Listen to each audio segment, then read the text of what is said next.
Boa tarde a todos, né? Para quem estava aqui ontem, é bom vê-los novamente. Para quem está chegando hoje, sejam muito bem-vindos. Eu sou Ana Paula, vice-coordenadora do Programa de Pós-Graduação em Educação. Estou representando a professora Maria de Fátima Guimarães, que é a nossa coordenadora, e está fora num evento, num congresso em Porto Alegre, e pediu, então, para que eu acolhesse todos aqui hoje em nome do programa. Hoje para a gente também, né, mais uma tarde de bastante alegria, como foi ontem. Hoje nós temos, né, a presença da professora Sheila Grilo, que já foi, inclusive, né, professora do programa aqui da universidade. Então, para a gente é um prazer, né, agradeço a presença, a disponibilidade para vir conversar com a gente nessa tarde. Dou as boas-vindas a todos, agradeço a presença de todos que estão aqui. Tem alguém de fora hoje? Ontem tinha um pessoal de Jacareí, que não... Hoje não? Tá bom. E aí eu vou chamar a Milena para fazer contar um pouquinho mais da professora Sheila para nós, tá? Obrigada. Bom, primeiramente eu queria dar as boas-vindas aos nossos alunos, orientandos, né, novamente, e dizer que nós estamos muito felizes em receber a Sheila. Sheila foi professora da casa durante vários anos, ainda quando tinha o curso de letras aqui do programa, e acho que foi professora de alguns de vocês, inclusive, que passaram aqui pelos anos de graduação, inclusive a minha professora, né? E Sheila trabalha agora na Universidade de São Paulo, ela trabalha bastante com as questões da área da linguagem, de letras, né? Na pós lá de letras e linguística. E ela vai trabalhar um pouquinho sobre... Ela tem se preocupado bastante no trabalho com o Bakhtin, né, com o Voloshinov, e vai trabalhar um pouquinho... Ela tem traduzido, acho que nós conversamos com vocês aí durante as aulas, né? A Sheila tem feito as traduções dos textos desses autores, né, para o português, diretamente do russo. E ela traz aqui, acho que, importantes contribuições sobre o contexto de produção desses autores, né, e do quanto isso influencia as produções desses autores na época. Então, Sheila, mais uma vez, obrigada pela sua presença, por ter aceito o nosso convite, e acho que serão grandes as contribuições aí para as nossas aulas e para as nossas discussões futuramente. Obrigada. Bom, obrigada, Milena. Boa tarde a todos. Para mim é uma grande alegria estar aqui com vocês. Como eles já falaram, eu atuei aqui na Universidade de São Francisco de 1996 a 2003. Primeiramente, sobretudo na graduação em letras, quando havia o curso de letras aqui, né? Tenho colegas aqui, Maria Amélia, Márcia, né? Nós atuamos intensamente nesse curso, né, que a gente tinha, pelo qual a gente tinha muito carinho, né? E depois que eu terminei o doutorado em 2001, eu fui para o curso de mestrado na época, né? Agora vocês têm mestrado e doutorado, na época era só curso de mestrado em educação. Fiquei 2 anos e depois fui para a Universidade de São Paulo, onde eu estou há 14 anos. Para mim é meio como entrar um pouco no túnel do tempo, né? Imagine, 14 anos, né? Eu tive aqui uma vez, depois que eu saí, a convite também falando para os alunos uma semana de letras. Eu acho que ainda tinha o curso de letras quando eu voltei. E eu não me lembro exatamente quando. E agora, né, já há um bom tempo. Então, para mim, é sempre eu vim mesmo... É uma série de sentimentos que vem para a gente, quem já passou por essa experiência de sair, depois voltar para uma instituição instituição onde atuou sabe do que eu estou falando. E foi um lugar onde eu aprendi muito, né? Trabalhei muitos anos e onde eu aprendi muito, onde eu acho que eu contribuí um pouco, e é uma instituição muito séria, que faz um bom trabalho de formação dos estudantes de graduação e de pós-graduação. Bom, em relação à minha atividade, eu atuo num curso de letras agora, eu não atuo num curso de letras tanto na graduação quanto a pós-graduação, que é em Filologia e Língua Portuguesa. Tá? E a minha área, minha linha de pesquisa é em teorias do texto e do discurso, é a linha de pesquisa na pós-graduação onde eu atuo. E dentro dessa linha de teorias do texto e do discurso, eu trabalho já desde o mestrado com a teoria barthiniana. Então, alguns de vocês devem conhecer, ter ouvido falar, ou leu algum texto do Bakhtin ou de algum dos membros do círculo. E nessa trajetória de leitura dos textos, né, que vem aí desde o início dos anos 1990, quando eu estava ingressando no mestrado em Linguística Aplicada na Unicamp, a gente tem uma relação com esses textos que vinha muito mediada por outras línguas e por outras culturas. Então, vocês sabem que muitos dos textos do Bakhtin, até hoje, eles estão vertidos de outras línguas, eles não estão vertidos diretamente do russo, por questões de distanciamento, por questões políticas, né? Quem sabe, né, da época que a gente viveu, na época da ditadura militar, estudar russo, traduzir do russo, importar textos do russo, era perigoso aqui no Brasil. O professor Boris Schneiderman, que morreu recentemente, que é o fundador do curso de russo da USP, fala que era perigoso, que ele importava livros da Itália, da França, porque ele é ucraniano, né? Ele é um dos tradutores de Dostoiévski, e ele falava que não dava, né? Esse contato, né, de estudar russo era visto como comunista, como subversivo, perigoso. E isso, de uma certa forma, ficou na nossa formação, sabe? Né? A história, ela deixa consequências para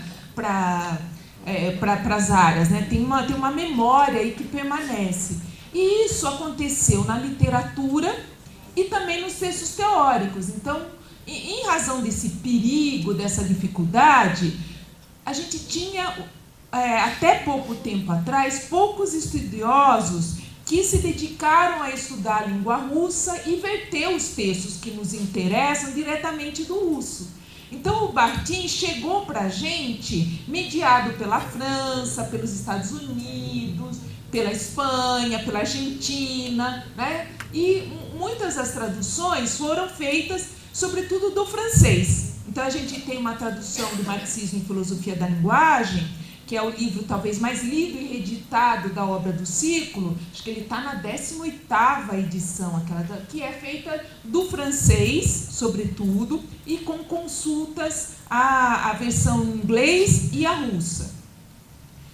E a cultura popular na Idade Média e no Renascimento, o contexto da obra de François Rabelais, foi vertido do francês. Até hoje, ele tá vertido do francês. A estética da criação verbal, que é aquele texto onde está os gêneros do discurso, é um texto conhecido e lido por quem trabalha com ensino de língua materna, e estrangeira também. Ele foi primeiramente vertido do francês em 1992 e o Paulo Bezerra verteu do russo em 2003.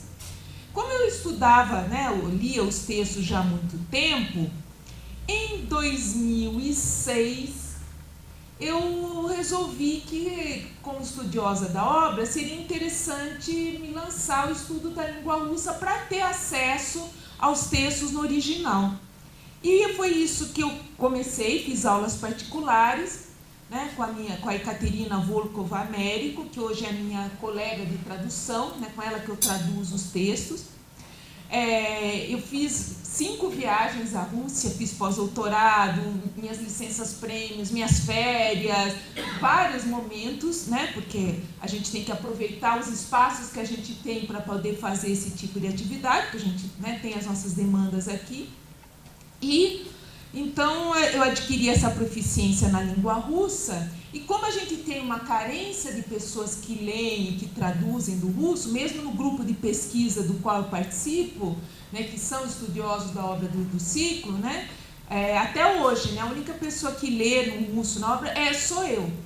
Então, eu investi nisso porque achei que eu poderia dar uma contribuição nessa área, né? Isso é um bom princípio quando a gente está procurando um projeto de pesquisa, né? Independente de ser língua ou qualquer outra área, né? Dá uma olhada, né? Ver se tem uma lacuna, né, naquela área, alguma coisa que possa ser feita, e a gente tem mais chances de dar uma contribuição, né, do que às vezes trabalhar a temas que já estão bastante explorados. Bom, e eu comecei a traduzir os textos em parceria com a Ekaterina Volkov-Américo, que é professora de russo na Universidade Federal Fluminense hoje. Nós traduzimos primeiramente em 2002 o Método Formal nos Estudos Literários, do Pavel Medvedev.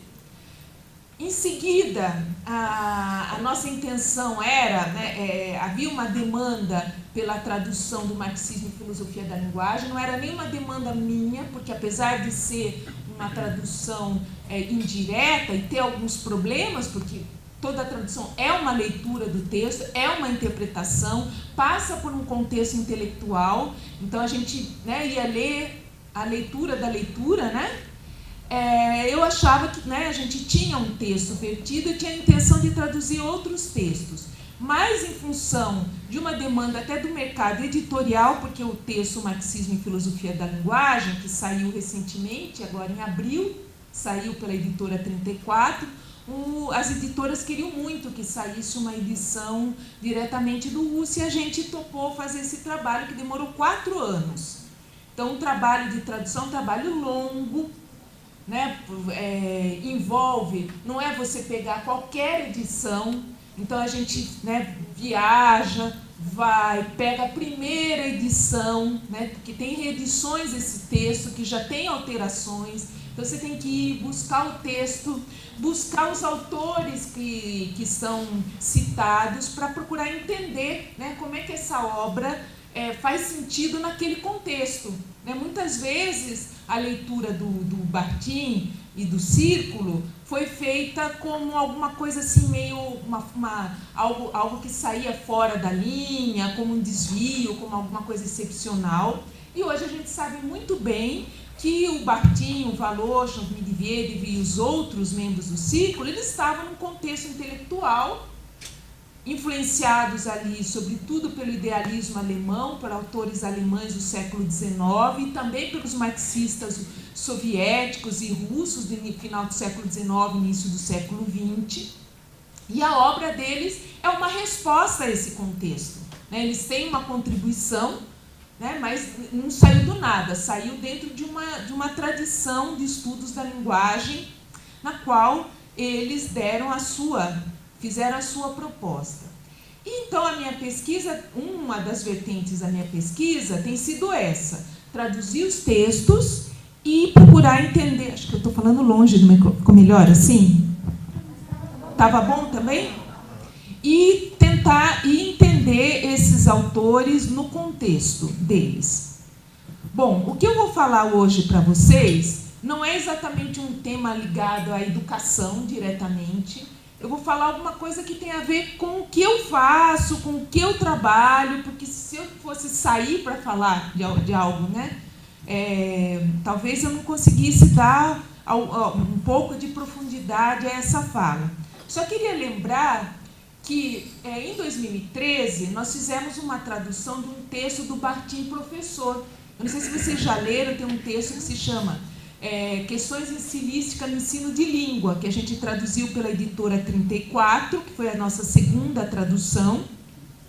E ali a gente tem o Bakhtin Professor, que o Bakhtin ele foi professor no ensino superior e foi professor de língua russa, de língua materna, no ensino fundamental e médio na Rússia dos anos 40.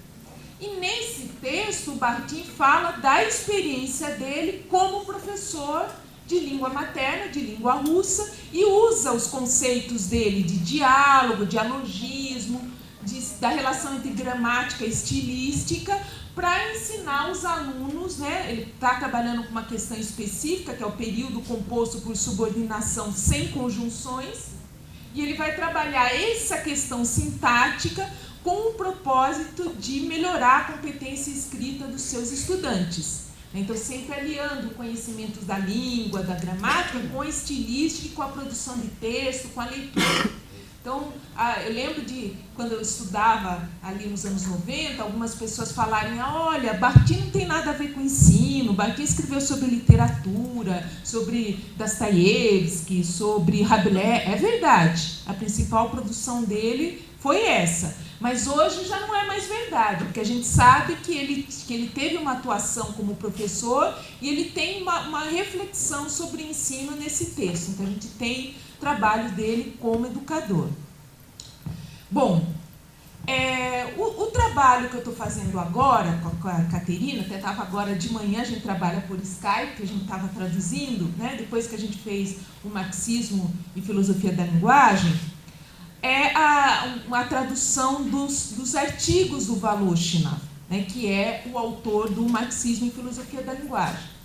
E o ano passado, foi minha licença-prêmio, minha segunda licença-prêmio na Universidade de São Paulo. Cada 5 anos a gente tem 3 meses de licença-prêmio, que a gente pode, né, usar como a gente quiser. E eu fiquei esses 3 meses em São Petersburgo, recolhendo material, bibliografia na biblioteca, de textos que são citados pelo Bakhtin, Voloshinov, Medvedev, e trabalhando pela primeira vez nos arquivos do Voloshinov, né?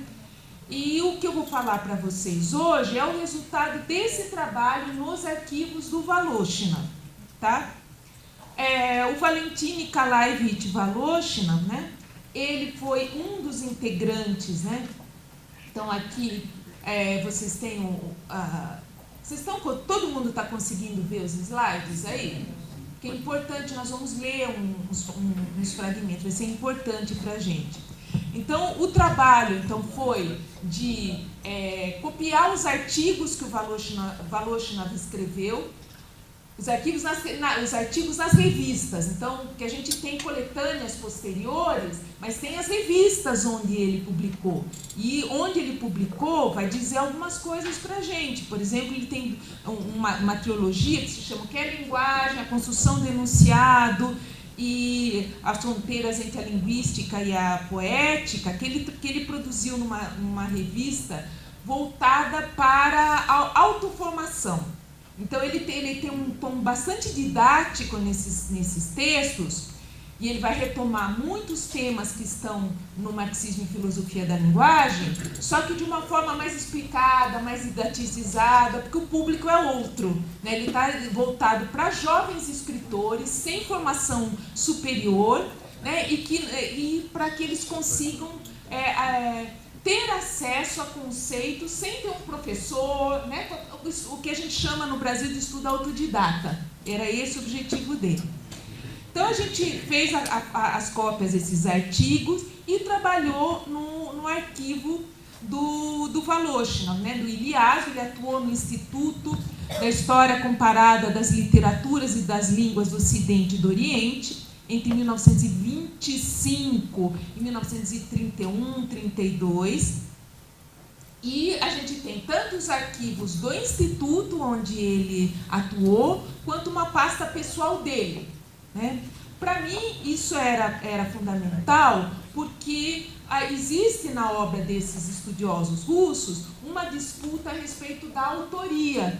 Quem conhece os textos, já leu, sabe que existe, né, alguns atribuem a Bakhtin, outros a Voloshinov, outros aos dois, uns a Medvedev. E para a gente que estuda, que é especialista da obra, a gente precisa conhecer essas questões e precisa dar uma resposta a elas. Bom, e esse trabalho, então, nos arquivos, é o resultado para fazer, primeiro, a gente fez um artigo que vai sair na revista Alfa agora no 2º semestre, que é a revista de Linguística da Unesp. Depois, se alguém se interessar em ter mais detalhes sobre isso, né, o artigo vai sair, um artigo grande de 30 páginas, vai sair na revista Alfa agora, com o resultado desse trabalho no arquivo. e o prefácio para a tradução dos artigos do Voloshin. Bom, então, qual é a importância de fazer esse trabalho, né? Quando a gente está fazendo uma dissertação, uma tese, escrevendo um artigo, um trabalho da gente é justificar a relevância daquele trabalho dentro da área dos estudos. Bom, os arquivos do Voloshin, que é um dos integrantes do Círculo de Bakhtin, que era um grupo de intelectuais que se reuniu na Rússia logo após a Revolução, né, que está completando 100 anos, né, agora em 2017, tem algumas comemorações, congresso de 100 anos da Revolução Russa. Eles se reuniram, primeiramente numa cidade que hoje é a Bielorrússia, né, que é Vitebsk, de 1920 até 1924, e depois em Leningrado, na época, né, de 1925 a 1929. E esse grupo de intelectuais produziu uma série de textos que ficaram conhecidos no mundo, sobretudo pelo Bakhtin, né? Porque o Bakhtin, desses três intelectuais, foi o que mais viveu. O Bakhtin nasceu em 1895 e faleceu em 1975. Então, ele viveu 80 anos, sobreviveu a muitas coisas, né, que se passaram na época, mas Voloshin e Medvedev não. Medvedev faleceu em 1938, fuzilado na época dos expurgos stalinistas, e o Voloshin faleceu em 1936 em razão de uma tuberculose. Ele tinha uma tuberculose desde jovem, ele foi dispensado do serviço militar por conta disso, e esses dois nomes desapareceram na história. O nome que ficou foi o do Bakhtin, porque nos anos 60 ele foi descoberto por 3 pesquisadores da Universidade Estatal de Moscou, que achavam que ele estava morto, mas descobriram que não, que ele estava vivo, trabalhando, morando numa cidade do interior da então União Soviética, né, que é Saransk, e o trazem para Moscou e começam a traduzir os textos dele. E aí esses textos, né, Problemas da Poética de Dostoiévski, a cultura popular na Idade Média e no Renascimento, né, eles são né, tem um núcleo de irradiação desses textos em Paris, né, tem 2 búlgaros que trabalham nesse processo, que são a Julia Kristeva, que é viva, né, ela começa a falar do Bakhtin nos seminários do Roland Barthes nos anos 60, e o Tsvetan Todorov, que faleceu recentemente, que é um outro também búlgaro, ambos búlgaros, que liam em russo e que começaram a divulgar o trabalho do Bakhtin, e ele fez escola, foi traduzido hoje, né, traduzido no mundo inteiro. E bem nessa época, nos anos 70, quer dizer, Voloshin e Medvedev estavam falecidos há muito tempo. E são, então, um pesquisador que é conhecido, Vyacheslav Ivanov, que é um semioticista russo muito importante, com uma obra extensa.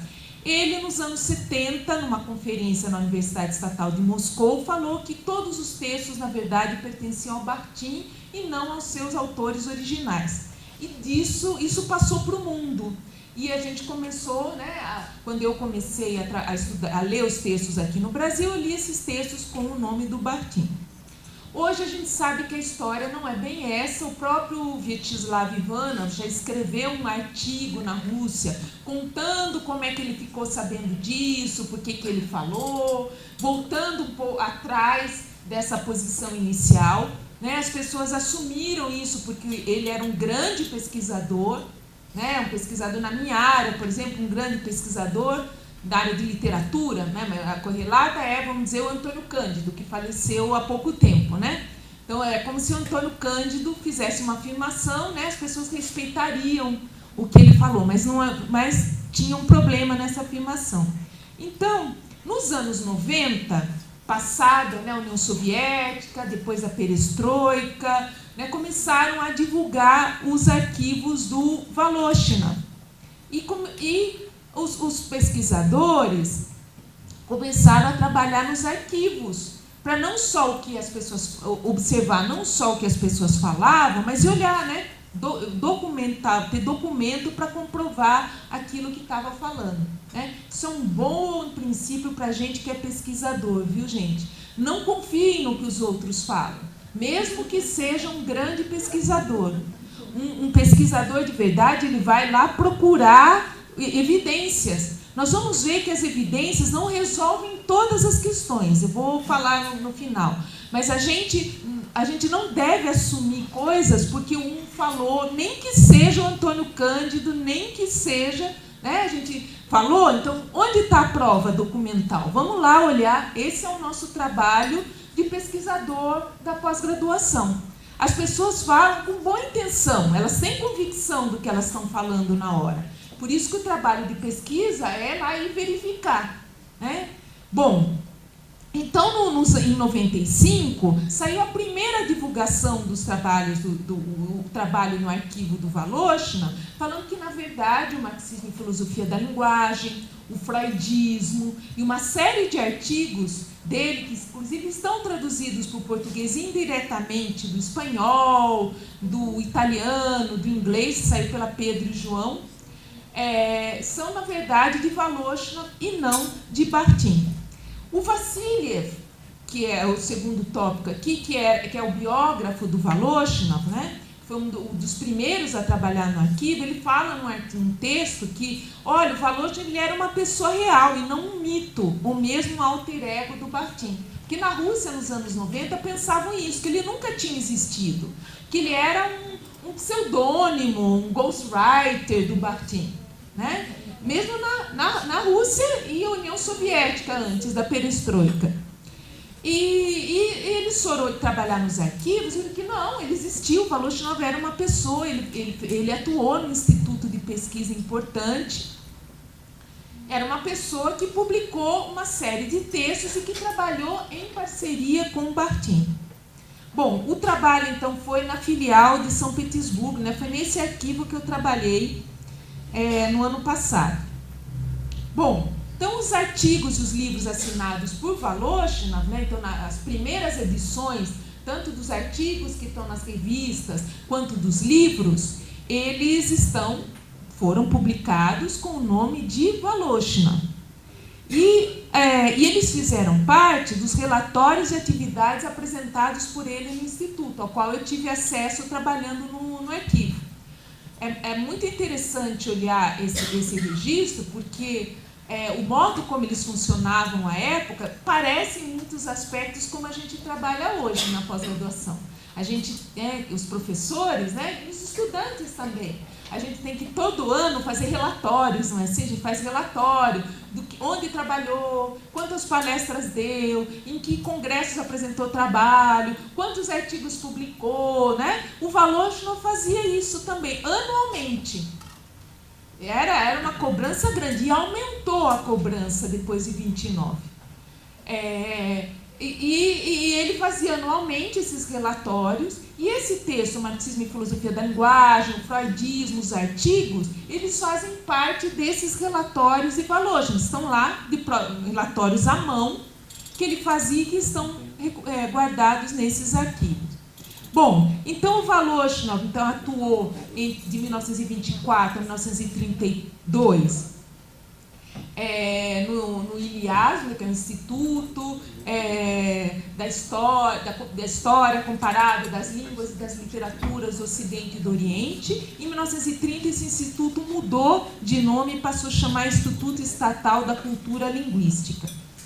Bom, aqui vocês têm as duas primeiras divulgações do trabalho do Voloshin depois da perestroika. Então, a gente tem duas coletâneas na Rússia, e elas são interessantes porque elas mostram bem como é que é a disputa a respeito da autoria desses textos. O texto que vocês veem aí à minha esquerda, à esquerda de vocês também, né? Esse texto aqui, deixa eu ver se ele faz uma setinha. Esse aqui, de 1995, né? Aqui é o nome Valentin Voloshin, e se chama Filosofia e Sociologia das Ciências Humanas.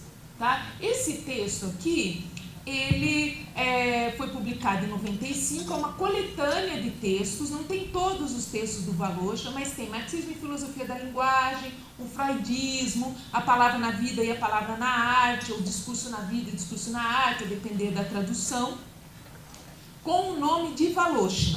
Esse volume foi organizado pelo Vassiliev, que é esse pesquisador, que é o biógrafo do Voloshin, que trabalhou nos arquivos. Como é que a gente sabe isso? Quando você faz um trabalho no arquivo, lá na Rússia, não sei se... foi a minha primeira experiência de trabalho em arquivo, mas lá é assim, tem uma folha onde cada pesquisador deixa registrado o seu nome e a data em que você consultou o arquivo. E aí o primeiro que consultou o arquivo do Voloshin foi no início dos anos 90 o Vassiliev, que organizou esta coletânea e fez um prefácio recuperando a biografia de Voloshin. Em 2000, saiu uma outra coletânea. Aqui na capa só está M. Bartin, que é Mikhail Bartin, e no meio é Bartin Podmaskaya. Bartin Podmaskaya em russo é Bartin sob máscara. Então, nessa coletânea, que é organizada por um outro grupo de pesquisadores russos, e que vão trazer aí Marxismo e Filosofia da Linguagem, o Freudismo, o método formal, os artigos do Voloshin, do Medvedev, uma série de artigos, os autores vão assumir que, na verdade, todos os textos pertencem ao Bartin, mas foram publicados com máscaras, por isso que o Bartin Podmaskaya. Então, essa disputa sobre a autoria, ela existe até hoje na Rússia. É um terreno minado, é uma polêmica muito grande, né? Você conversar com um grupo, com outro, né? Você ganha inimizade logo, se você assumir uma ou outra posição, porque as pessoas têm posições bastante firmes sobre a questão da autoria. Então, eu tenho a minha posição baseada no meu trabalho, na pesquisa, mas com isso eu quero dizer para vocês que na Rússia a questão não é resolvida. A depender do grupo com o qual você trabalha, eles vão ter uma posição ou outra. E hoje acabou de sair uma biografia do Bartin, acabou mesmo, faz um mês atrás, tem uma coleção, uma série de biografias famosas na Rússia, onde saiu a biografia do Bartin, em que eles afirmam que o autor não é eles, é ele, o autor, que eu não conhecia, que é professor numa Nizhny Novgorod, que é uma cidade do interior da Rússia, ele afirma que os textos marxismo, o freudismo, o método formal são de Voloshin, Medvedev e não de Bartin. Mas então parece que está mudando um pouco a visão hegemônica. Mas quando eu fui pela primeira vez para a Rússia, em 2010, quando fui a primeira vez, a maioria dos pesquisadores com os quais eu me encontrei defendiam que todos os textos eram do Bartin. Tá? Então, para vocês saberem que a questão ela é polêmica e permanece polêmica. Bom, esse aqui são os dois textos, né? É o texto mais conhecido do ciclo Entre Linguistas, né? Eu sou da área de letras, então o texto mais conhecido do ciclo é o Marxismo e Filosofia da Linguagem, que acho que está na 18ª edição. E me falaram que é um dos livros de ciências humanas que mais vendido. Me falaram, eu não sabia disso. Depois é que eu fui entender porque que as editoras queriam tanto que traduzisse. Porque eu sabia que era lido pela gente de letras, mas eu não sabia que era tão lido assim. Aí, gente do mercado editorial que me falou isso recentemente. E então vocês têm, né, à esquerda de vocês o Marxismo e Filosofia da Linguagem, e aí quando vocês olham na autoria lá, vocês têm primeiro Bartin, e entre parênteses, embaixo, Voloshin. Né? É igualzinha à edição francesa. Quem tem a edição francesa desse texto, está desse jeito, Bartin, entre parênteses, Voloshin. Ou seja, os tradutores assumiram a posição dos tradutores em francês. Tá? Há 3 meses atrás, 3, 4 meses, saiu a nossa tradução, né? E a gente, que vem com o nome do Valentin Voloshin, e abaixo o texto do ciclo de Bakhtin, que ele integrava o ciclo do Bakhtin. Essa, pelo menos, é a minha posição, e eu vou falar um pouco mais por que eu acho que é importante marcar isso. Hoje, inclusive, tem polêmica sobre a questão do ciclo. Tem pesquisador que acha que o ciclo nunca existiu, que esse termo não é adequado. Então, tudo que você mexe tem uma polêmica. Então, você vai pesquisar, vai olhar as posições que estão em debate e com base, né, em evidências, em leituras, em trabalho. Aqui você assume uma posição consciente de que essa não é a única posição, mas que é uma posição sustentada por argumentos, né, e por algumas evidências materiais. Então, a gente traduziu o Marxismo e Filosofia da Linguagem, com Voloshin. Nós fizemos essa tradução da primeira edição, que a primeira edição é de 1929, e houve uma segunda edição em 1930, logo depois. Então, eu fiz cópias, porque esse livro que eu queria traduzir da primeira e da segunda, né, o que a gente tem são reedições aí sob máscara ou em outras coletâneas, que daí já tem interpretação desses organizadores. Então, a gente fez essa cópia da primeira edição de 29, da segunda edição de 1930. Então, nós fizemos a tradução do texto de 29 e depois, na revisão, a gente cotejou com o texto de 1930. E o texto foram 4 anos de trabalho, e a gente, que saiu agora, né, com um prefácio que eu fiz, recuperando parte do contexto intelectual com o qual o Voloshin dialoga nessa obra, Marxismo e Filosofia da Linguagem. Bom, o que vocês têm aqui? Isso aqui é um material de arquivo. Tá? Isso que vocês têm aqui é o questionário de ingresso do Voloshin no Ilyasva. Tá?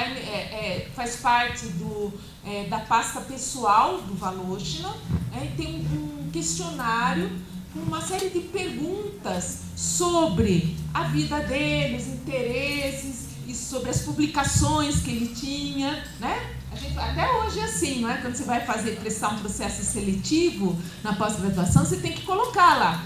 Se foi professor, o que você fez, se você já publicou alguma coisa antes. O Voloshin fez isso lá em 24, ele ingressa em 25. Em 24, e esse é um questionário com a letrinha de próprio punho do Voloshin.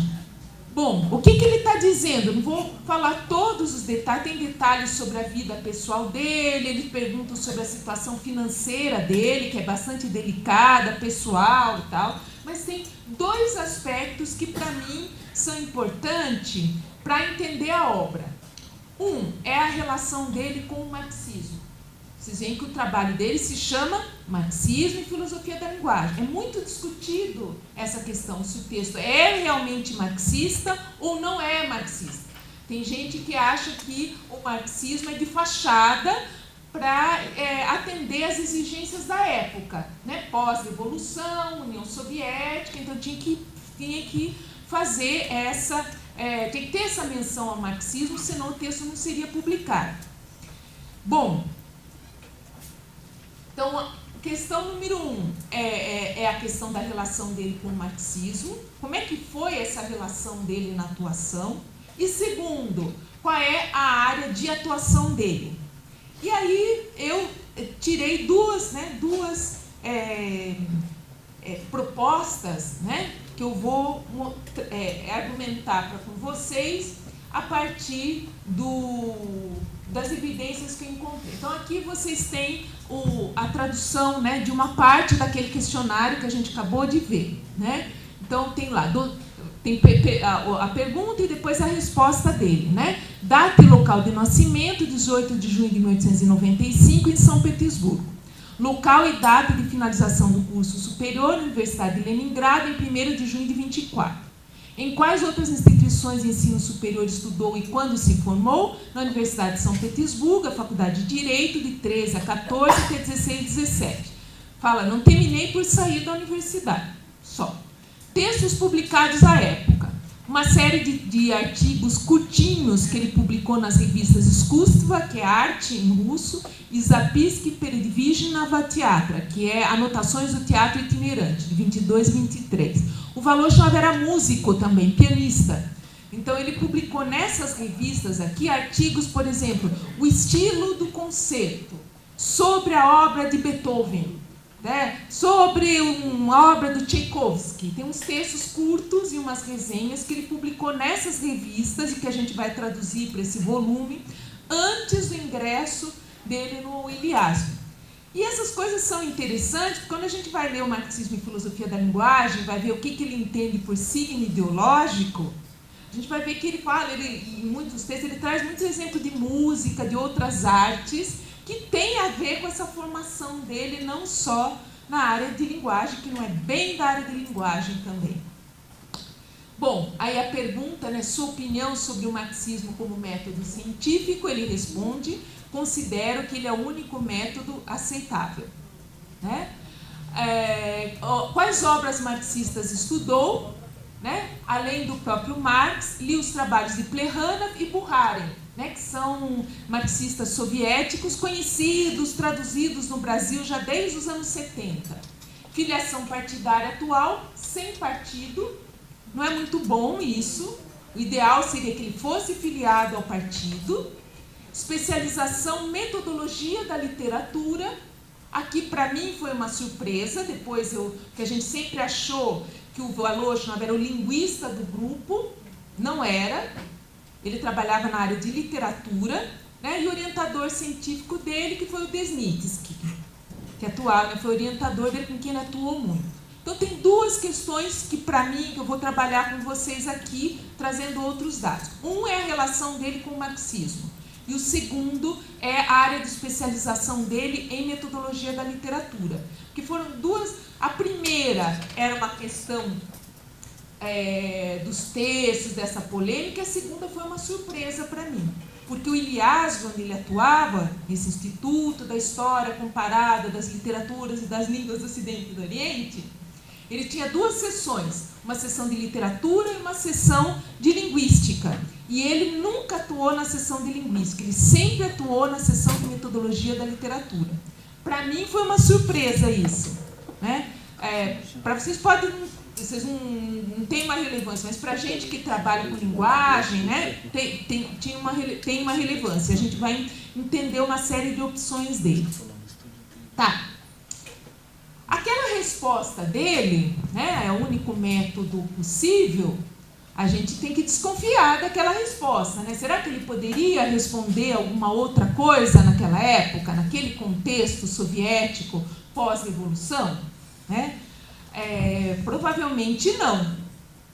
Porém, a gente vai vendo que ele teve que a atuação dele em trabalhos de frente marxista foi muito além de publicações. E é isso que eu vou mostrar para vocês.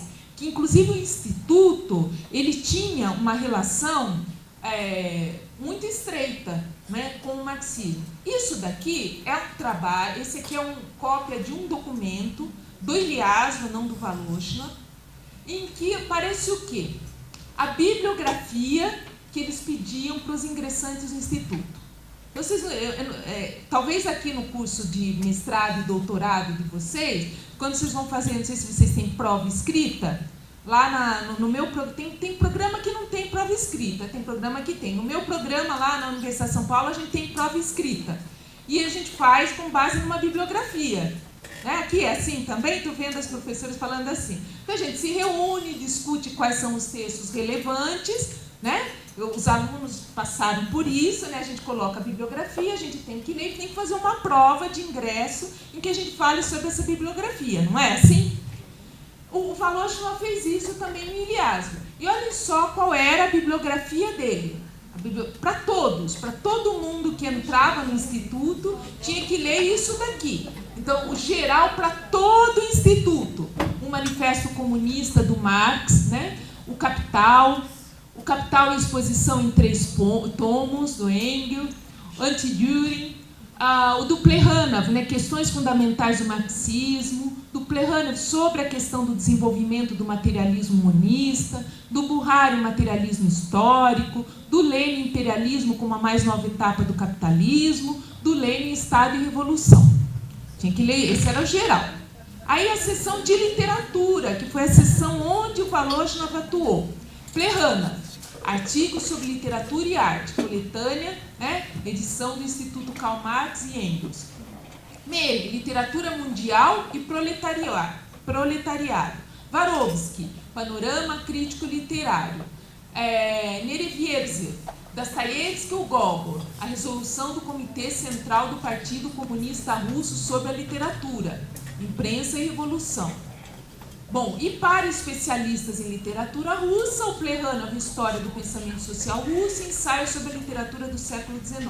Ou seja, na literatura básica para entrar, tanto geral, política, quanto em metodologia da literatura, eram os marxistas, né? E os clássicos e os marxistas soviéticos. Então, no ingresso dele, ele teve que ler e fazer prova para... Né? Então, a gente já vai vendo o universo onde ele produziu a obra dele, porque ele produziu o marxismo e filosofia da linguagem, o freudismo, nesse instituto aí. Bom, olha só, além disso, o Voloshinov atuou numa série de laboratórios lá, que é mais ou menos o que a gente chama hoje de grupos de pesquisa, linhas de pesquisa. Tinha uma série de laboratórios onde ele atuou. E olhem só os laboratórios que ele atuou, né, que eu achei, foram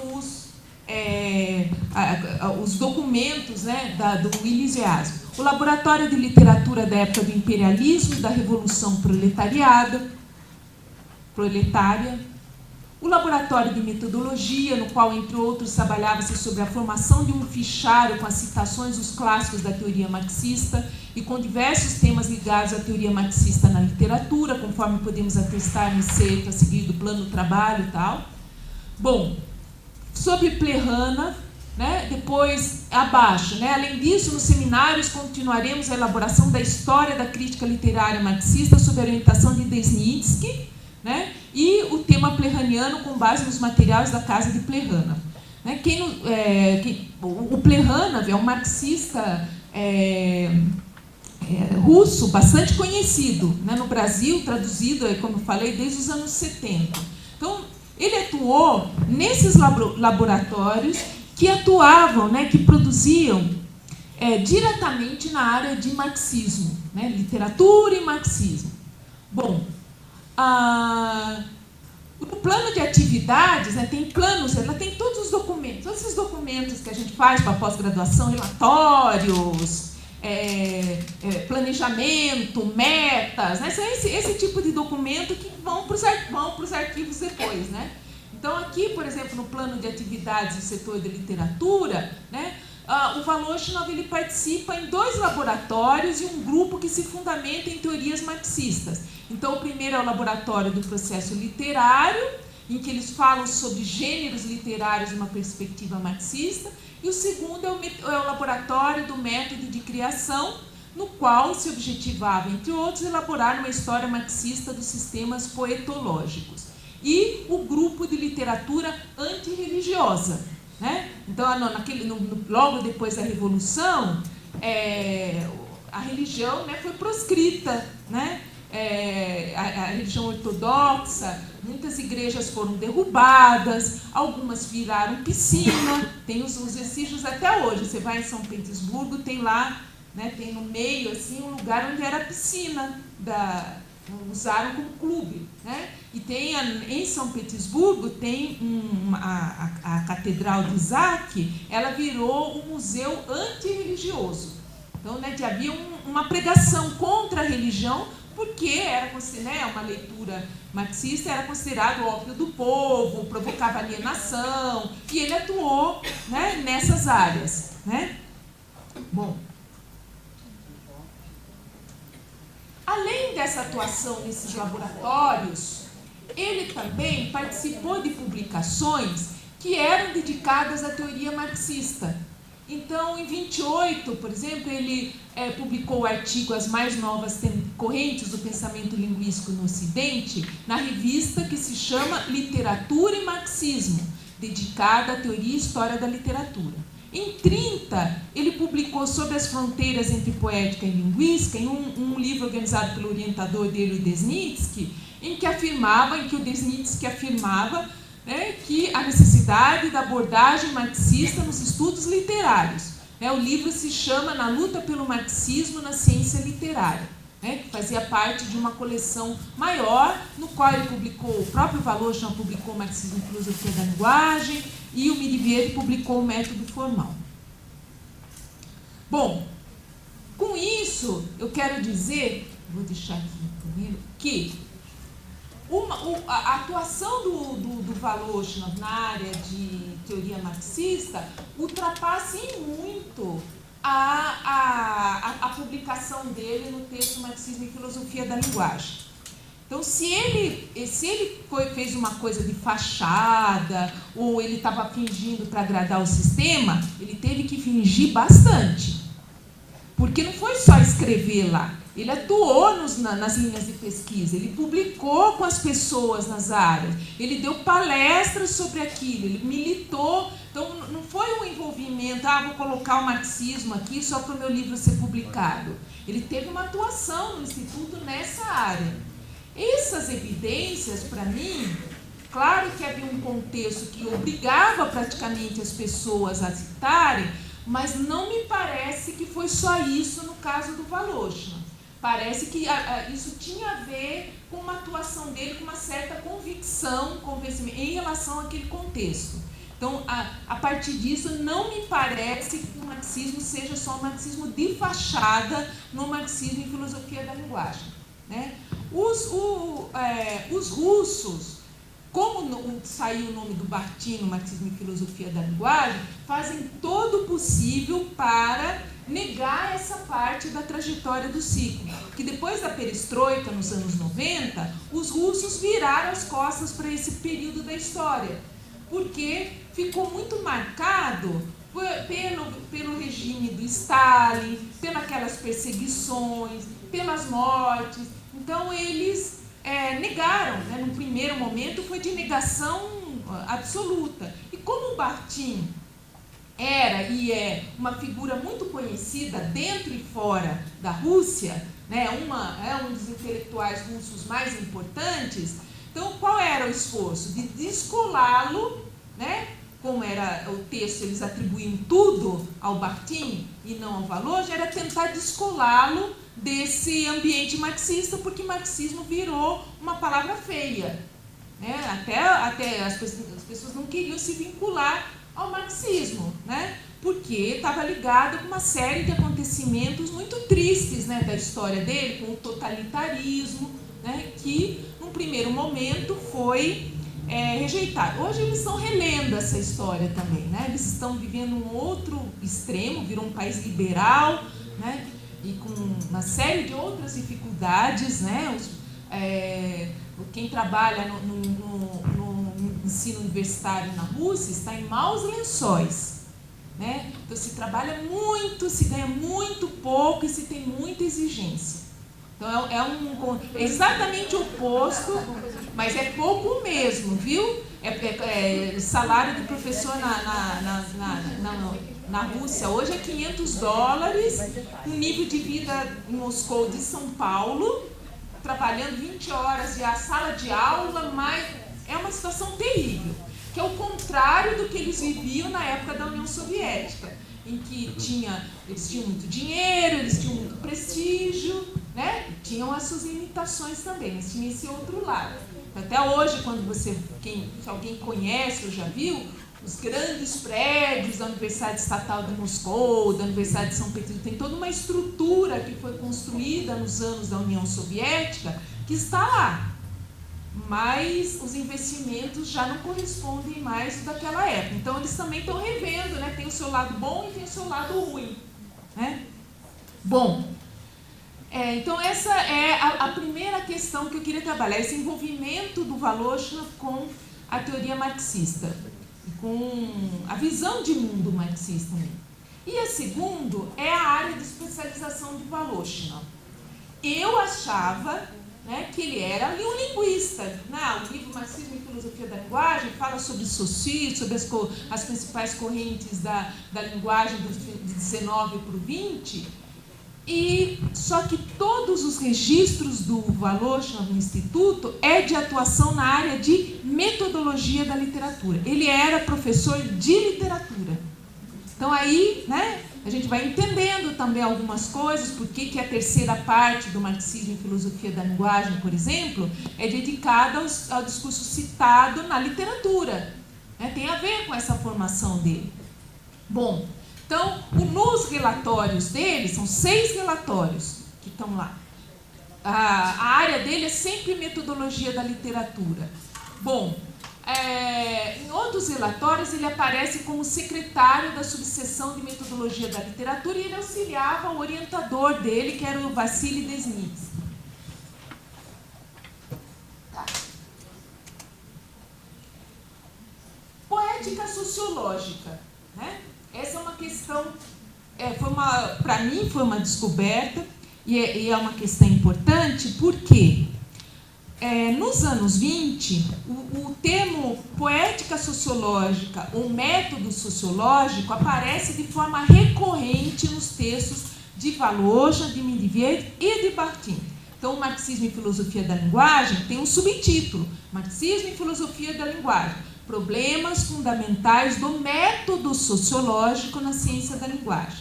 O texto do Medvedev se chama O Método Formal nos Estudos Literários, Introdução Crítica a uma Poética Sociológica.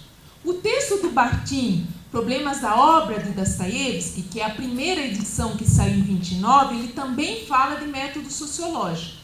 O texto que a gente tem traduzido, que é o de 63, que é uma reescrita dele, ele fala em metalinguística, alguns autores traduzem por translinguística, mas a primeira edição de 29, que ele publica, ele também fala de método sociológico. Ou seja, nos anos 20, na segunda metade dos anos 20, 25 a 29, Bakhtin, Voloshin, Medvedev estavam envolvidos na elaboração de um método sociológico e de uma poética sociológica.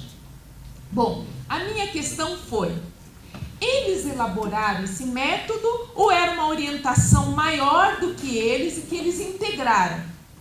Então, dá para a gente ter as duas visões aí. Não dá para a gente ter uma visão conclusiva. Por quê? Tanto Voloshin quanto Medvedev, que atuaram no Ilyasco, o Bakhtin não atuou. O Bakhtin, durante esses anos, né, até sobre formação dele no ensino superior, se questiona hoje em dia. Nunca foi encontrado o diploma dele. Tem algumas biografias que trazem que ele terminou o curso de filologia, que é o nosso Letras aqui. Até hoje chama curso de filologia lá.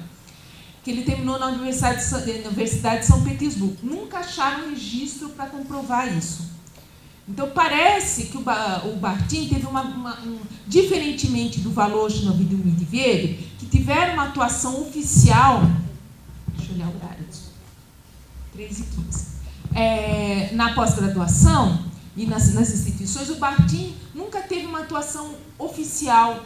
Né? Quando encontraram com ele, lá nos anos 40, ele trabalhava em escola fundamental, ensino fundamental, médio. Ele defendeu uma tese no Instituto Gorky, em Moscou, em 46, que é a cultura popular na Idade Média e Renascimento, o contexto da obra de François Rabelais. É a tese que ele defendeu em 46.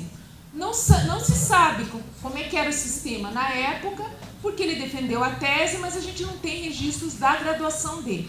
Por outro lado, Voloshin e Medvedev, sim, a gente tem registro dele, eles atuaram formalmente como professores, docentes nas universidades soviéticas da época, e no Ilyasv, onde atuou tanto Voloshin quanto Medvedev, eles atuaram, a maioria dos grupos que tinha no Instituto em Poética Sociológica, o Voloshin e o Medvedev estão presentes, a maioria. Porém, achei 2 grupos citados lá que falava de sociologia da literatura, mas que eles não estão presentes. Um é esse, Sociologia dos Gêneros na Literatura Russa Moderna, organizada pelo professor Gorbachev e Meisel, e o outro é a Morfologia e Sociologia dos Gêneros Literários e do seu desenvolvimento no Ocidente, organizado pelo professor Shishimaryov e o Girmunsky. O Girmunsky é mais conhecido entre a gente porque ele é um dos formalistas russos. Então, esses são os únicos dois grupos de pesquisa, laboratórios, em que se fala sobre sociologia da literatura e nos quais Voloshin e Medvedev não atuam. Então, ficou uma questão. Seriam Voloshin e Medvedev os iniciadores desse método sociológico? Esse método sociológico é mais amplo do que eles e eles atuam. Tá? Não dá para a gente ter uma questão pelos registros, não dá para a gente ter uma resposta definitiva sobre isso. Bom, o Voloshin, né, ele é aceito, então, no Ilyasv em 10 de março de 25, primeiramente como pesquisador colaborador, depois, em 27, ele passa a ser doutorando do Instituto, sob a orientação do Vassily Desnitsky. Em 29, ocorre a defesa de tese, é um problema, já vou falar sobre isso. E em 30, ele se torna professor pesquisador efetivo. É o que a gente chama professor em período integral, 40 horas, dedicação exclusiva, né? Ele passa a ser professor em 30 a 31. Antes ele foi bolsista. Bom, quais são, então, as atividades dele antes e fora do instituto, né? Então, ele foi professor na Escola Profissional do Departamento de Educação Política da província, em Vitebsk, que é na Bielorrússia. 22, 23, ele foi professor no Sindicato dos Trabalhadores das Estradas de Ferro de Petrogrado. Isso não é uma novidade para a época, porque após a Revolução, né, a ideia é que você socializa não só os meios de produção, mas você socializa o conhecimento. Então, os intelectuais, os professores, eles davam palestras em hospitais, em sindicatos, em associações de trabalhadores. E o Voloshin, num relatório dele, ele conta que ele deu 100 palestras no ano, num monte de lugar. Né? Ele trabalhou muito fazendo esse tipo de atuação. Né? De 25 a 28, ele foi professor no Departamento da Educação Política da província. E a partir de 25, ele ensina na Escola Estatal Técnica, Industrial e Artística de Leningrado. Então, note que ele tinha essa atuação antes de ingressar no Ilyasv, que é onde ele vira pesquisador e depois professor. Aqui são os textos sobre os quais eu falei para vocês, que ele produziu antes de entrar no Ilyasv. Né? Então, você tem poema, ele quis ser poeta, depois ele abandonou. Aí tem texto lá sobre Nietzsche, tem texto sobre Tchaikovsky, sua vida e obra, sobre um músico russo, Borodin, que é sua vida e obra, o problema da obra de Beethoven, são três partes, na verdade, os músicos dos nossos dias, estilo nos concertos, introdução à história da música, são resenhas. Né? Vocês veem bem essa atuação na área de música. Esses textos ainda não estão traduzidos para o português. São textos curtinhos, 2 páginas, que aparecem no jornal, são jornais da época. Bom, e aqui tem uma questão importante sobre a poética sociológica. Que na parte dedicada à pesquisa científica, porque tem a parte da atuação dele como docente e tem a parte na atuação dele como pesquisador. Ele relata que ele fez um artigo que se chama Do Outro Lado do Social, né? Nessa revista, a gente já traduziu, esse texto está traduzido para o francês, que é uma primeira versão do texto dele sobre o freudismo, que ele faz uma análise da obra do Freud. Um artigo dele bem conhecido, quem trabalha com a obra do Bakhtin, que é A Palavra na Vida e a Palavra na Poesia, né? O livro do freudismo, um esboço crítico, que foi publicado no Brasil com o nome de Bakhtin, pela editora Perspectiva, e a preparação da publicação de um livro chamado Ensaio de Poética Sociológica. Eu, quando vi, nossa, eu nunca tinha ouvido falar desse livro. Depois fui ler os textos dos biógrafos russos e fui ver que, né, a gente já tinha... Opa, pulou aqui. Então aqui... não está ali? Deixa eu ver. Tá aqui sim. Achei que não tinha nada. Isso aqui... para vocês terem uma ideia da materialidade da coisa, né? São fotocópias desse esboço do ensaio de poética sociológica. São 4 páginas, eu coloquei 2 páginas para vocês. Né? A gente olha no arquivo, a gente pede para fazer, como é que eles falam? Não é bem scanner, tem um outro, eles fazem no computador, digitalizam, e mandam para a gente por e-mail ou gravam, né, num pendrive, o que for. Então aqui vocês têm as 2 primeiras páginas do ensaio de poética sociológica, que é um esboço que ele apresentou no relatório. Então está lá o relatório e tem esse esboço que ele apresentava, né, desse material. Bom, qual é a questão aqui desse texto, que é uma incógnita para os pesquisadores da obra? Até hoje eles falam, né, que fim levou esse livro, ensaio de poética sociológica, que ele traz tantos detalhes, traz esboço, né? O Arpatov, que é um pesquisador russo conhecido da obra deles, fala zagadka, que é mistério. Ninguém sabe exatamente isso. Por quê? Quando a gente lê o esboço, esse é o ensaio de poética sociológica, a tradução do esboço, tá?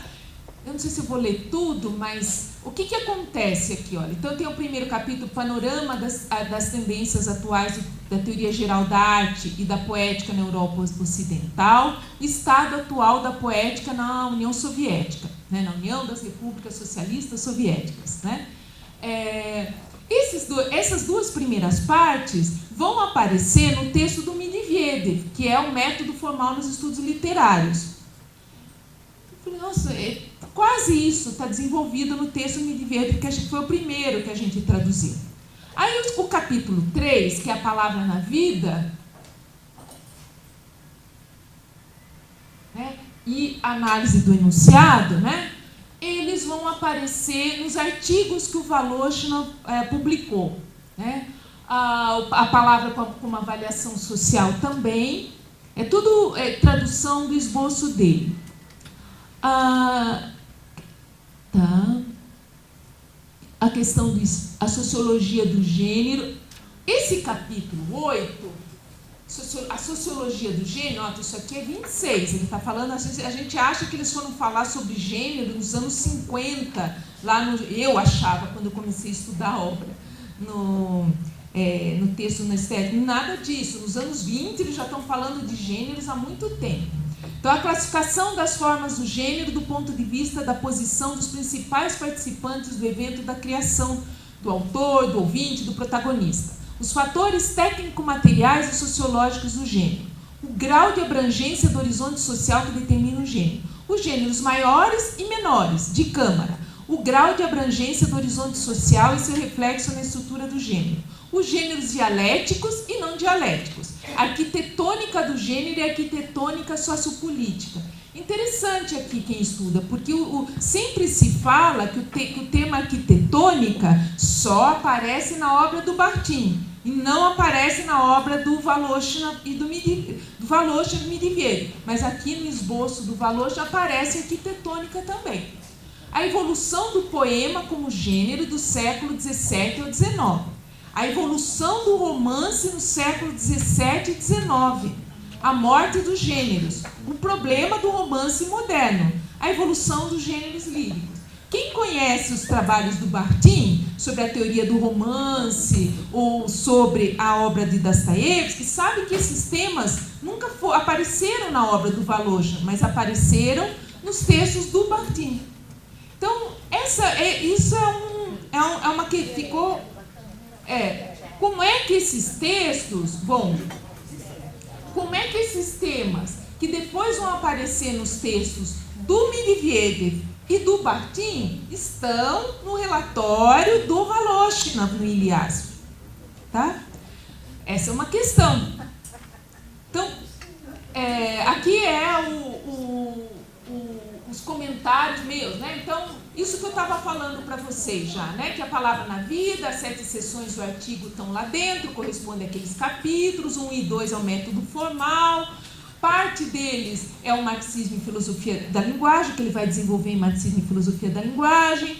Outras têm a ver com os trabalhos assinados pelo Mikhail Bakhtin, né, sobre Dostoiévski, sobre os gêneros, que ele vai tratar em 53, 54. Então, né, ali tem material que vai ser desenvolvido pelos 3. Tá? Como explicar isso? A gente tem esse dado Esse livro nunca saiu. Um ensaio de poética sociológica, mas saiu o marxismo e filosofia da linguagem. Essa é a questão, que ele coloca o poética e de repente em 29 aparece marxismo e filosofia da linguagem. O que houve de mudança? Tem temas do marxismo e filosofia da linguagem que estão previstos aí dentro desse plano. Mas por que ele mudou de poética sociológica para um livro sobre filosofia da linguagem, né? A minha interpretação disso, né, é que os 3 trabalhavam uma parceria muito estreita nesses anos 20, e cada um usou daquele núcleo comum para produzir um trabalho. Então, o Medvedev foi produzir sobre o método formal, o Voloshin foi no marxismo e o Bakhtin foi trabalhar com romance, com Dostoiévski, mas eles tinham um núcleo comum. As leituras são as mais diferentes possíveis.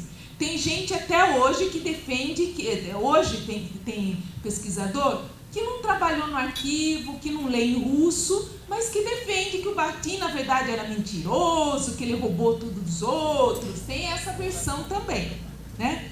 Não foi gente que trabalhou em arquivo e nem que lê em russo, infelizmente, porque seria legal para você fazer afirmações tão pesadas, você ter um acesso ao original, mas tem essa vertente, né? E tem vertentes que acho que não, que o Bakhtin fez tudo e deu para eles, deu para o Voloshin, deu para o Medvedev.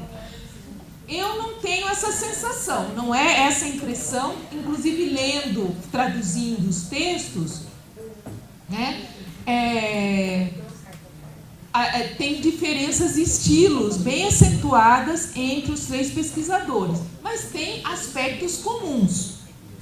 Aqui a gente tem 2 palestras que o Voloshin relata no relatório, né? A construção temática da Ode de Lomonosov, que é um autor russo do século XVIII, né? Então, análise sociológica do sistema valorativo da Ode russa, Linsky como paródia do romantismo sentimental, ou seja, ele atuava como palestrante e professor na área de literatura.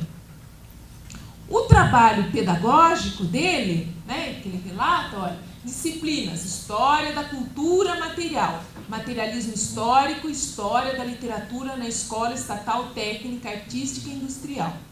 Proferiu palestras combinadas com concertos de piano, isso é relato do Voloshin, sobre história da cultura, sociologia da música e história da literatura para o Comitê de Educação da província, que realizava trabalho educacional em associações de trabalhadores, né?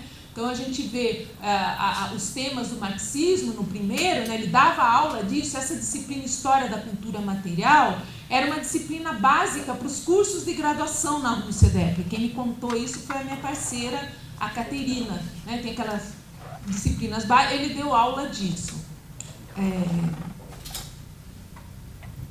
Bom, problema da tese. É um problema. Se ele defendeu ou ele não defendeu a tese. Qual foi a tese que ele defendeu? Por quê? Tinha um documento pequenininho, parecia um recibo, né, talvez, não sei se aqui é assim, quando os estudantes depositam a tese lá na Universidade de São Paulo, eles recebem um recibo, assim, que eles depositaram a tese, sabe isso? Tinha um recibo lá no documento do Voloshin, falando da tese, e que ele ia defender, deixa eu ver se tem aqui que está, 1º de outubro de 29. Né? Era um documento assinado pelo diretor do Ilyasva, que menciona a defesa da tese de doutorado de Voloshin em 1º de outubro de 29. Então, seria um documento que fala, bom, ele defendeu a tese.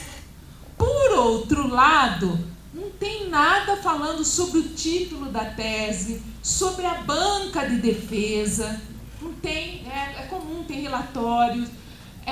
E o biógrafo de Voloshin escreve que o tema da tese de Voloshin foi provavelmente a transmissão do discurso alheio e suas relações com a linguística poética, mas não fornece o título exato do trabalho nem outros detalhes concretos.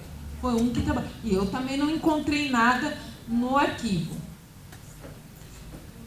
Na biografia do Voloshin, as informações são contraditórias. Então, por um lado, o biógrafo dele fala que Voloshin trabalhava nessa época uma dissertação cujo tema coincidia com do capítulo, né, o discurso indireto livre, é o Vassiliev, que é o biógrafo do Voloshin, referindo-se ao 4º capítulo da 3ª parte do Marxismo e Filosofia da Linguagem.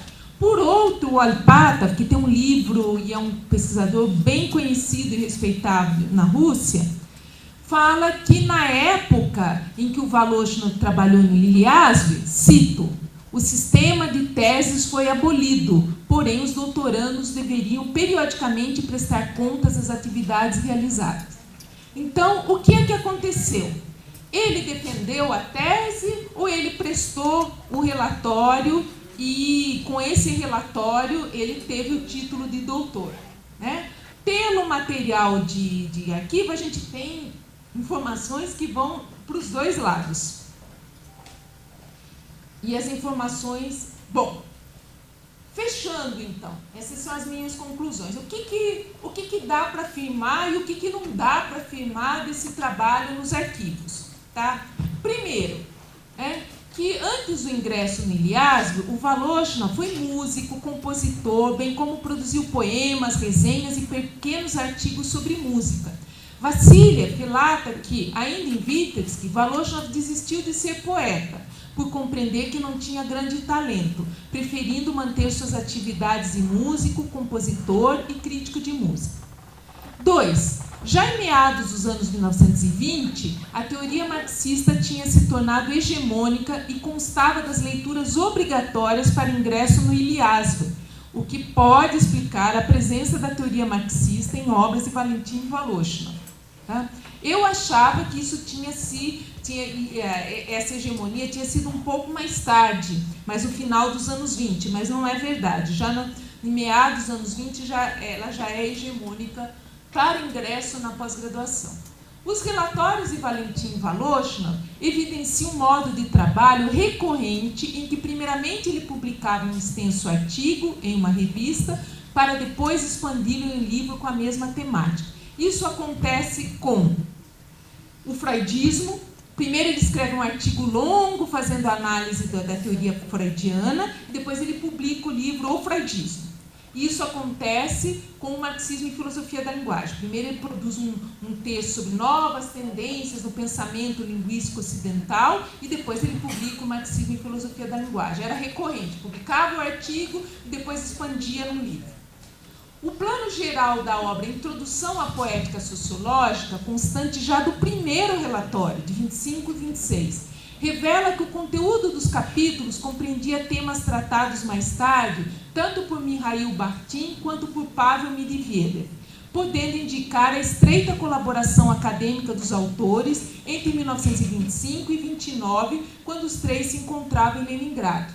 Por que 25 e 29? Porque em 29 o Bakhtin é preso por atividade religiosa, não por atividade política. Vocês viram que tinha até movimento antirreligioso lá, né? O Bakhtin participava de um grupo de pesquisa religioso e ele foi preso por atuação nesse grupo. E como ele era muito doente, ele tinha uma doença dos ossos chamada osteomielite, o Medvedev e outros amigos, o Medvedev tinha uma influência, um posto importante na universidade, e outros amigos, a Yudina, que era uma pianista famosa, que pertencia ao grupo, que era a pianista preferida de Stalin e tal. Com a ajuda desses amigos, eles conseguiram transformar a condenação para trabalhos forçados na Sibéria, onde ele certamente teria morrido, para um exílio no Cazaquistão, em Kustanay, onde ele fica 10 anos. Né? E lá ele amputa uma das pernas, né? Tem a história que a gente, quem é da área, conhece. Bom, então ele se separa em 29. O Bakhtin vai para Kustanay e Voloshin e Medivier, a gente tem poucos registros dessa relação depois de uma atuação conjunta. Bom,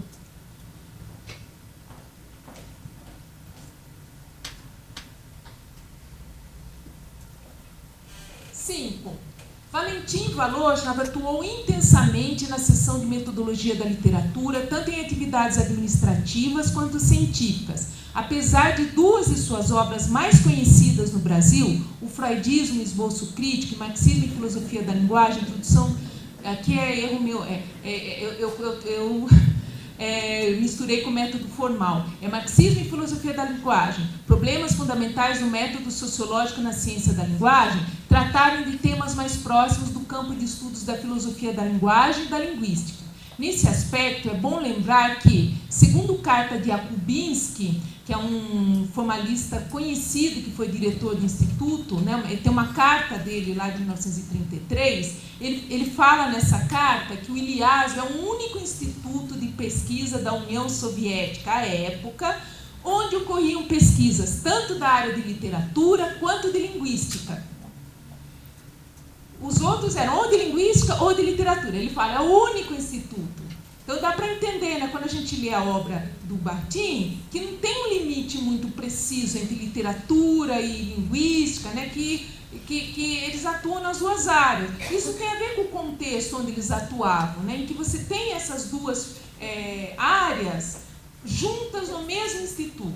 Consequentemente, os limites imprecisos entre teoria da literatura e linguística e a riqueza daí decorrente das obras de Valentin Voloshin, Pablo Medivier e mesmo Mikhail Bakhtin podem ter se beneficiado desse contexto acadêmico. E último. Em mais de um documento constante dos arquivos do Ilyasov, aparecem comentários bastante elogiosos à atuação e à produção científica de Valentin Voloshin. É verdade, tem relatórios do Desnitsky elogiando a atuação do Voloshin, que ele era um pesquisador brilhante, muito empenhado.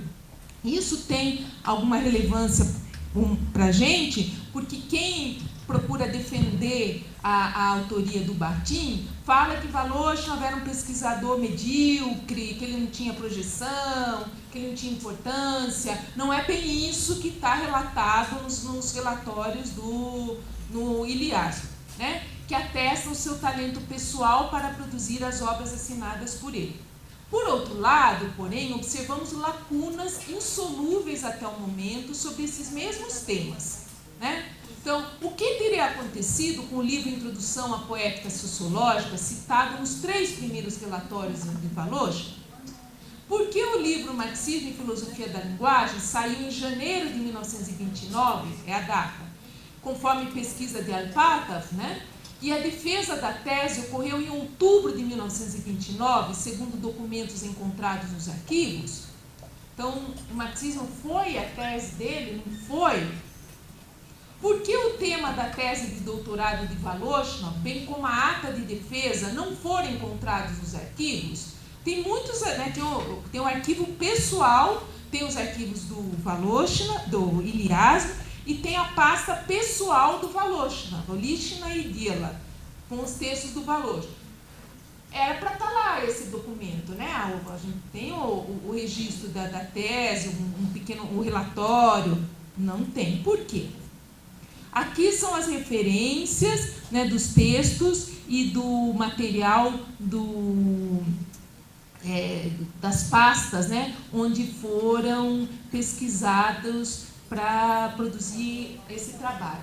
Então aqui não é tudo que eu achei, né, no artigo vou falando relatório por relatório, o que ele vai relatando, mas são algumas questões que eu acho que são mais relevantes para a gente entender, né, quem são esses autores, em que contexto eles produziram as suas obras, qual é a relação entre eles, o que a gente pode afirmar e o que a gente ainda não pode afirmar sobre eles, né, a partir aí de pesquisa documental. Então a gente vê, é um trabalho, como eu falei, eu não tinha experiência de trabalho em arquivos, historiadores têm muita experiência, preparo para trabalho com isso, né?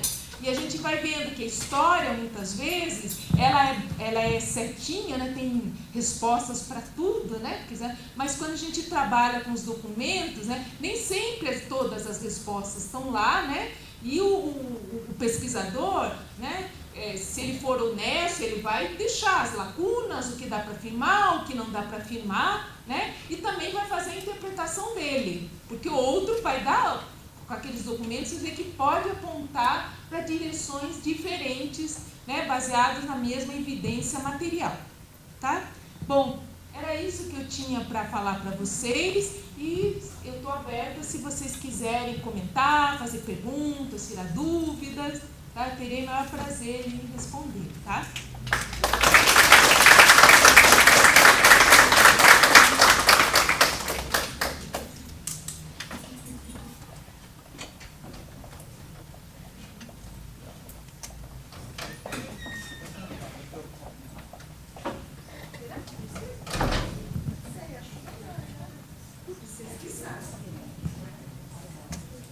Obrigada, Sheila.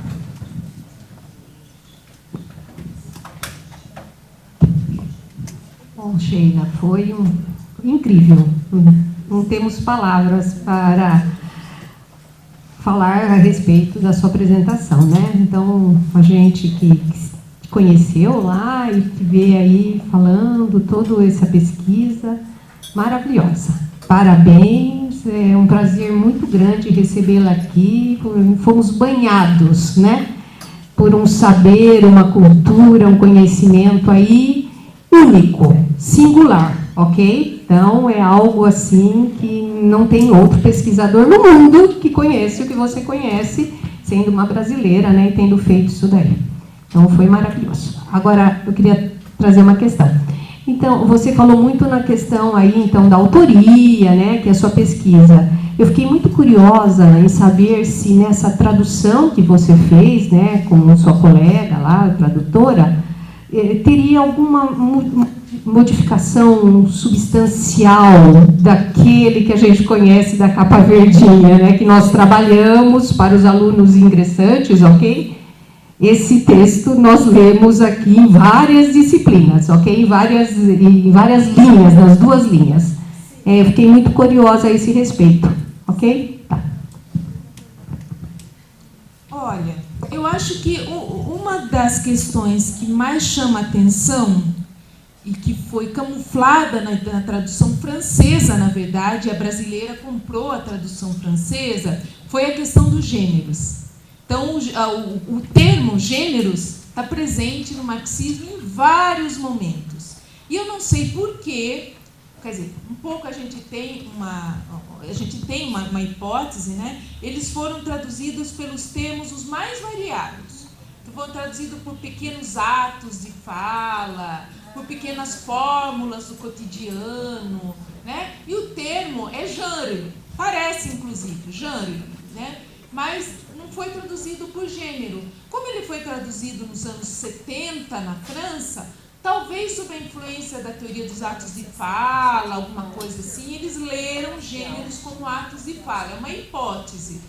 Então, os gêneros, ele está bem presente no texto, e, sobretudo, os gêneros do cotidiano, que ele chama, né? Porque o Bardin trabalha bastante os gêneros ideológicos, mais complexos, mais constituídos, mas nesse texto do marxismo, o valor dá muita importância para os gêneros do cotidiano. E ele vai falar várias vezes dos gêneros que são orais, que tem a ver com essas situações da vida. Então ele dá exemplos, né?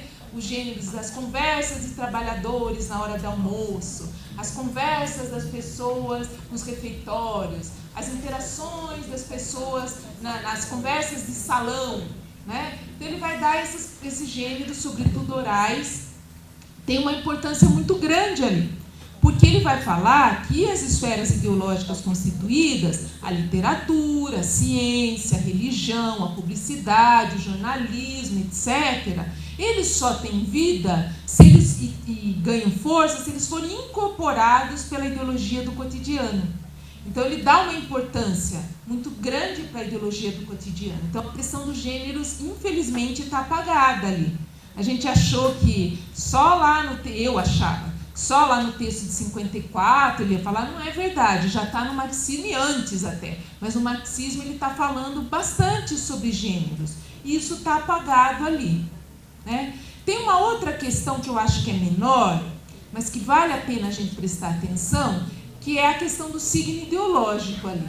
Tem um conceito importante ali, que é o conceito de signo ideológico, que não é a mesma coisa de signo linguístico, né? Então, os signos ideológicos, que ele vai falar que são signos não só verbais, mas signos não verbais também, uma fórmula matemática, né? Ele fala lá da foice e do martelo, do pão e do vinho, né? Da música, da pintura, da escultura, né? São todos para ele signos ideológicos, né?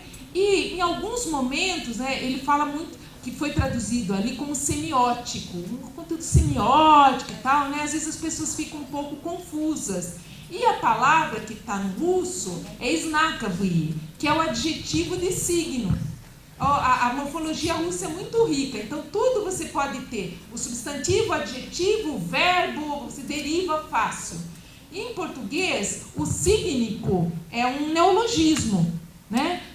Os tradutores preferiram usar semiótico, né? Mas quando ele fala ali semiótico, é sígnico, é relativo aos signos que ele está dizendo. Está falando de semiótica, né? Está falando do universo dos signos ideológicos, que são verbais e não verbais, tá?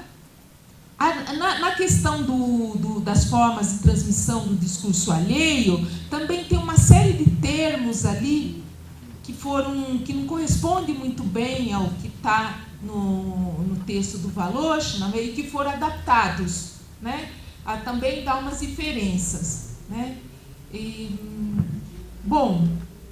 tem algumas coisas de explicação assim do texto. Eu acho o texto esse do Verdinho, eu gosto bastante do texto dele, assim, acho bonita a sintaxe, acho o texto elegante, eu gosto do texto.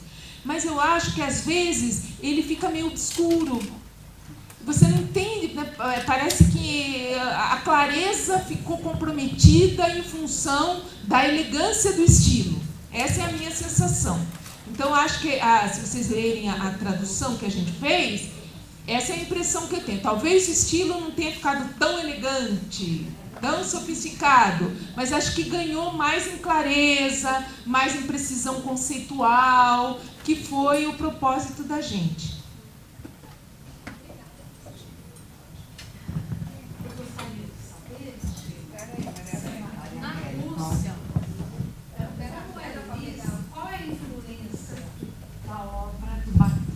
De Voloshin e o outro, eu não me lembro. Como é que é? Se tem a mesma influência que tem aqui na gente? Não tem. Não tem. O Voloshin e o Medvedev são pouco conhecidos, né, porque eles morreram muito jovens durante, né, depois veio a perestroika, eles ficaram apagados aí nessa história. O Bakhtin não. Por conta que ele viveu mais, ele foi traduzido nos anos 60. O Bakhtin, ele é considerado, vamos dizer assim, um grande autor, um clássico dos estudos da teoria da literatura, um filósofo russo importante. Mas a gente não tem hoje grupos de pesquisa que trabalham com teoria bakhtiniana. É pouca gente. Então, a gente tem, por exemplo, as obras reunidas do Bakhtin, que foram finalizadas em 2013. São 6 volumes, são 6 tomos, alguns deles com 2 volumes. Eu tenho todas elas, que foi organizado pelos discípulos do Bakhtin. Então, esse grupo fez essa coisa monumental, com as obras, com as anotações de aula e tal. Então, esgotou rapidamente. Hoje a gente já não encontra mais fácil essas obras. Mas ele não é um autor, quando você vai, ele não tem a projeção, por exemplo, que ele tem no Brasil. Não tem. Ele não tem a presença, por exemplo, nos documentos oficiais de ensino. Eu contava aqui nos textos dos parâmetros curriculares, esse outro recente que saiu,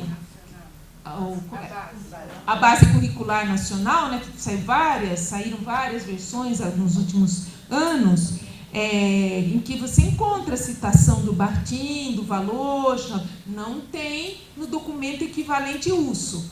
Até eu queria falar sobre isso, eu falei para a Milena, né, que a gente está organizando um evento sobre análise comparativa lá na USP, e eu quero fazer essa comparação, o documento oficial no Brasil e na Rússia. Mas eu não consegui avançar o quanto eu queria para falar sobre ele com vocês aqui. E não tem a presença dele, né? Então, é isso também que me move. Eu acho que se tem país hoje no mundo em que a teoria bartiniana tem uma presença, é o Brasil.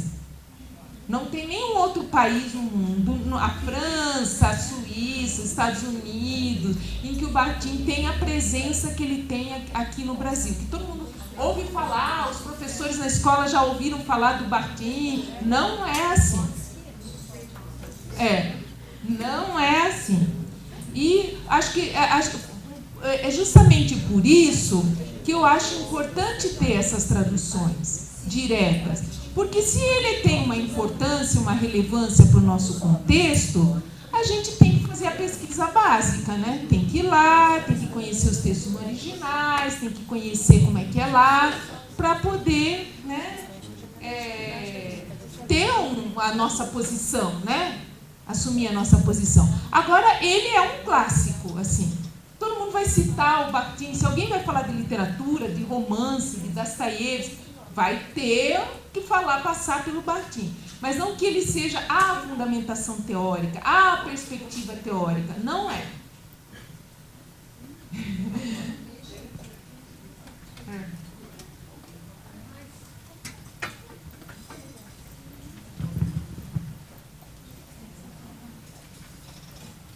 Ninguém mais, gente? Nenhuma questão?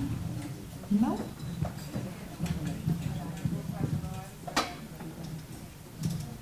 Bom, na verdade, eu queria, então, agradecer muito, né, a sua fala, as suas contribuições. Como a Márcia disse, eu acho que você nos presenteou, né, e, assim, de compartilhar realmente essa pesquisa tão cuidadosa que você fez. Acho que para a gente da área da educação, de fato, vai nos deixar aqui com várias questões, porque, né, a gente vem estudando o Bakhtin, né, as ideias de Bakhtin. Por exemplo, na minha trajetória de estudo, pesquisa, eu desde que comecei, meu autor de base é o Vygotsky, e sempre, né, Vygotsky articulado com Bakhtin, ainda trazendo a ideia, por que a gente pode colocar em diálogo, porque os dois têm a mesma base, os dois partem do materialismo histórico dialético, e aí você, né, vai instigando, né, a pensar sobre essas questões. E realmente a área da educação, eu acho que se apropria, né, dessas ideias e traz para as práticas, para o ensino, para as práticas de ensino. E isso é tema das nossas discussões em aula, né? Então, acho que vai nos deixar aí com bastante questões e problemas para resolver. A gente acha que vai só encontrar respostas, né? Não, acho que não. Bastante, não, acho que foi bem interessante. Eu queria também, porque eu fiquei bastante curiosa, então vou fazer o convite para você voltar quando você tiver já essa pesquisa aí da comparação, né, dos documentos, porque eu acho que isso nos interessa bastante e será um prazer te ouvir de novo, né? E eu Pergunta para Sheila, quando que vai ser a tradução da obra completa do livro? Não, isso aí é trabalho para vidas. Então, Para vidas, mas você já né? começou. É muito longo. Né? Seis tomos, né? 6 tomos em papel bíblia? É bastante coisa. Então, alguém mais? Não? Então, Sheila, mais uma vez, muito obrigada em nome do programa, da coordenadora que não está, né? Nós agradecemos muito, viu?